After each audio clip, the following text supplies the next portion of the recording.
रामचरित मानस के अंदर मनो शत्रुपा ने जब तपस्या की थी तो ब्रह्म की तपस्या की थी। अच्छा। हाँ, तब ब्रह्म की जब तपस्या की तो उस समय हमारे मालिक ने हमको उसमें दिखाया। मन शत्रुपन दो मंत्र जपे थे। कौन से? ओम नमो भगवती वासुदेवाय के द्वादश अक्षर मंत्र पुण्य और जपे सहित अनुराग और वासुदेव पद पंकरो और दंपति मन अति लाग।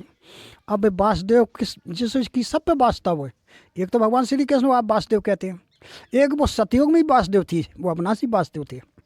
तो वो अविनाशी वासुदेव ब्रह्म को समझ के मनो शत्रुपा ओम नमो भगवते वासुदेवा मंत्र का जप रहे थे।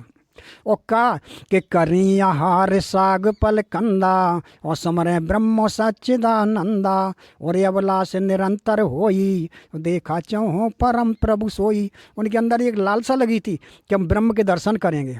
और इधर क्या किया उन्होंने कि 2,000 वर्ष के लगभग कि करें हार साग पल कंदा सुमरें ब्रह्म सच्चिदानंदा, कंद मूल फल खाए। फिर क्या किया? यही विधि बीते बरस सटी सहसी बारी हार। फिर 6,000 वर्ष बारी यानी जल का हार किया और सम्मत सप्त से पुनः रही समीर आधार। फिर 7,000 वर्ष उन्होंने क्या किया? वायु को हार किया। 15,000 वर्ष में हुई लेकिन दर्शन नहीं हुए। क्यों? शास्त्र की विपरीत साधना थी। भगवान के वो कहना काल निरंजन का जो ब्रह्म का मंत्र है वो मैं उज्जय जप रही तो ओम नमो भगवते वासुदेवाय, ये हर धर्मी मंत्र था। एक सर टोकना चाहेंगे, ये आप बता रहे जो कि ओम नमो भगवते वासुदेवाय ऐसा मनु शत्रुपा जी जाप किया करते थे, तो क्या ये ओम नमो भगवते वासुदेवाय, क्योंकि आपके अनुसार मतलब उन्हें भगवान की दर्शन ही नहीं हुए, तो क्या ये मोक्ष का मंत्र नहीं है? नहीं, तो ये जो दुनिया के बड़े से बड़े संत महंत ये सब इस मंत्र का जाप एक तो खुद भी कर रहे हैं और अपने श्रद्धालुओं से भी करा रहे हैं, तो सर मुक्ति का मंत्र वो कौन सा है? अब वो जो हम आपको बताने जा रहे थे कि इन मनो शत्रुपा इन्होंने जब तपस्या की तो 15,000 वर्ष से इन्होंने तपस्या बर्बाद की लेकिन कुछ नहीं पलने पड़ा। तब इन्होंने क्या किया? एक अखंड समाधि लगाई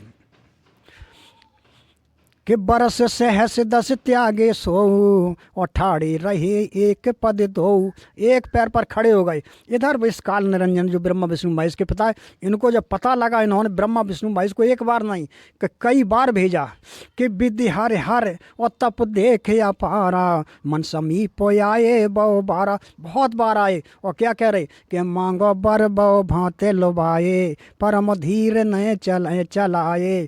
जब समाधि नहीं डिगी तब सोची क्या चक्कर है।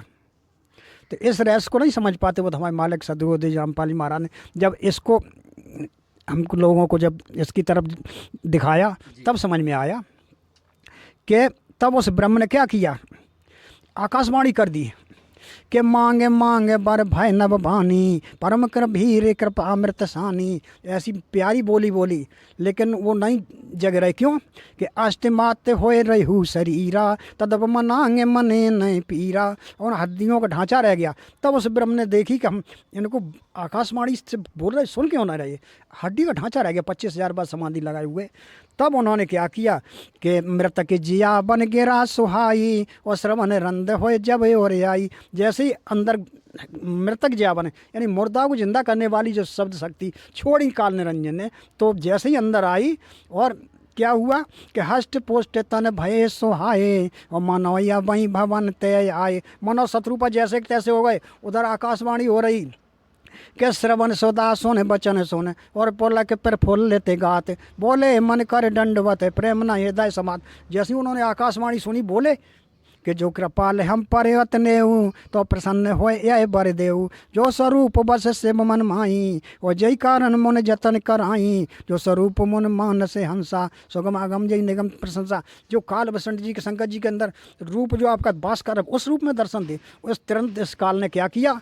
एकदम आज शक्ति दुर्गा ये प्रकृति देवी सीता के रूप में कि बाम और भाग ओ सोबत अनुकूला और आदि शक्त छब निध जग मूला और भ्रकुट बिलास जा से जग होई राम बाम देश सीता सोई। और बाम देश में सीता के रूप में प्रकृति और इधर राम के रूप में बिरकुट बिलास जा कोई राम बाम दे सीता, सीता का रूप अपना और इधर राम को अपना दिखा दिया। जैसे ही देखा मन और शत्रुपा ने पहचाना कि तुम ब्रह्मादि जनक जग स्वामी, तुम ब्रह्मा विष्णु महेश के जनक और पिता हो और ब्रह्म सकल और अंतर्यामी। तब उसने कहा हाँ, ये मेरे बगल में जो आदिशक्ति सीता खड़ी कि उपजाए जा से अंश गुड़ खानी और अंगद लक्ष्य माँ ब्रह्माणी, उपजाए जा से अंश तय नाना सम बेरन चौबे सुन भगवाना। इसी सब उपज के आ रही है। इसलिए रामायण में भी बताया कि भगवान राम के अंदर जो काल शक्ति थी, वो निरंजनी शक्ति थी, ब्रह्म शक्ति थी, वो शक्ति, इसीलिए इनको अवतारी लोग कहने लगे। अरे वो तो जन्म लेते हैं, लेकिन इनको अवतारी इसलिए कहने लगे कि इनके अंदर बस शक्ति की जब झलक आती थी तो लोगों को अवतार महसूस होता था। तो इसी वजह से इसको लोग नहीं समझ पा रहे। तो राम के अंदर भी काल शक्ति थी और वो काल शक्ति से जो है आज शक्ति दुर्गा इनकी पत्नी, और उससे ब्रह्मा विष्णु महेश तीनों का जन्म हुआ। और ये स्पष्ट हमारी रामायण भी करती है और गीता भी करती है। चलिए दोस्तों, चलते मिलेंगे फिर किसी अगले वीडियो में। तब तक के लिए आप ऐसे ही तार्किक पॉइंटों को, ऐसे ही आध्यात्मिक गूढ़ रहस्यों को जानने के लिए, जैसा कि भाई साहब बता रहे हैं, इनके गुरुदेव का जो सत्संग बता रहे हैं, ये साधना चैनल पर आता है डेली 7:30 बजे। कितने बजे सर? 7:30 से 8:30 के बीच में आता है। 7:30 से 8:30 के बीच में बता रहे हैं, तो आप वो देखते रहिएगा। चलिए चलते हैं, मिलेंगे फिर किसी अगले वीडियो में। अगर ये वीडियो आपको अच्छा लगा तो इस वीडियो को अपने दोस्तों मित्रों के साथ शेयर ज़रूर करें। चलते हैं, नमस्कार जी।